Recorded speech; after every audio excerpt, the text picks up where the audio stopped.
क्या कोई परेश रावल से जबरदस्ती हेरा फेरी 3 के लिए शूटिंग करा सकता है? यह सवाल मैं इसलिए पूछ रहा हूं क्योंकि दोस्त रिपोर्ट्स में क्लेम किया जा रहा है कि हेरा फेरी 3 छोड़ने की वजह ही कुछ ऐसी थी। परेश रावल ने कोई क्रिएटिव डिफरेंस के लिए थोड़ी छोड़ी है हेरा फेरी 3। सवाल यह कि क्या यह पॉसिबल है? हिंदी सिनेमा के ऊपर जब कॉमेडी फ्रेंचाइजी की बात होती है तो हेरा फेरी का नाम बिल्कुल आता है और उसकी अब तीसरे पार्ट यानी कि तीसरी किश्त खूब चर्चा में है क्योंकि हेरा फेरी 3 को लेकर आए दिन कोई ना कोई बात सुनने को मिल ही जाती है। फिल्म से परेश रावल ने किनारा कर लिया और जब से बाबू भैया यानी कि बाबूराव गणपत राव आपटे ने इस फिल्म को छोड़ा है तब से ही यह कंट्रोवर्सी बढ़ती चली जा रही है। लेकिन इस बीच अब परेश ने फिल्म क्यों छोड़ी इसका भी खुलासा हुआ है। चलिए मैं आपको ना वजह बताता हूं कि एक्चुअल में परेश रावल ने ये फिल्म क्यों छोड़ी है और वो जो मैंने सवाल शुरू में किया था उसका जवाब क्या है। परेश रावल के वकील ने इस पर सफाई पेश करते हुए कहा कि परेश रावल ने फिल्म साइन की थी और इसके बाद उन्होंने फिल्म की प्रोडक्शन टीम से बार बार इसकी स्क्रिप्ट और स्क्रीन प्ले की डिमांड की। साथ ही उन्होंने फाइनल कॉन्ट्रैक्ट भी मांगा लेकिन टीम की तरफ से उन्हें कुछ भी नहीं दिया गया।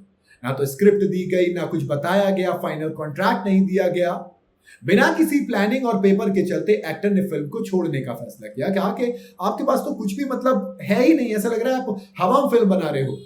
बेसिकली फिल्म तो अक्षय कुमार की जो प्रोडक्शन कंपनी है केप ऑफ गुड फिल्म्स वो बना रही है, तो वो सही से काम करनी है। ठीक है, मीडिया रिपोर्ट के मुताबिक मार्च में परेश ने फिल्म की टर्म शीट साइन की थी।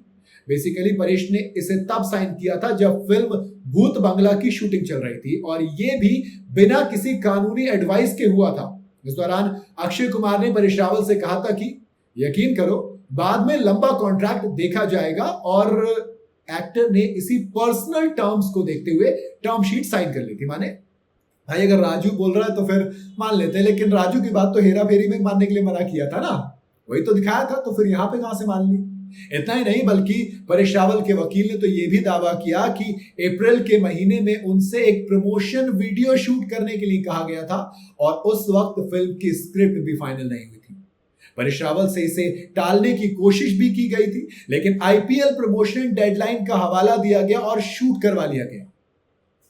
अब सवाल आता है कि क्या ये पॉसिबल है कि आप इतने बड़े एक्टर से जबरदस्ती शूट करवा सकते हो? हाँ, इमोशनल टर्म पे शूट करवा सकते हो। इसके बाद जब परेश को लगा कि इस प्रोजेक्ट में कुछ क्लियर नहीं हो पा रहा तो फिर उन्होंने 11 लाख रुपए के साइनिंग अमाउंट को 15% के ब्याज के साथ वापस कर दिया। हालांकि फिर भी अक्षय कुमार की production company Cape of Good Films ने परेश को एक लीगल नोटिस भेज दिया।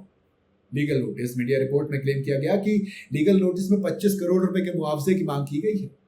खैर, अब ये film production company Akshay Kumar, Paresh Rawal और प्रियदर्शन इन तमाम लोगों के बीच की बात है। क्या रिजल्ट निकल के आएगा ये वक्त बताएगा, वक्त हमें बताएगा, हम आपको बता देंगे। इसलिए टमाटो टॉकीज को फॉलो करना बिल्कुल ना भूलें और इस तरीके की जो राय है वो आप मुझे कमेंट्स में जरूर बताइएगा। बाकी आपकी मर्जी है, वीडियो अगर सही लगी हो तो चैनल को फॉलो और सब्सक्राइब जरूर करते जाइएगा, वरना जाने दीजिए।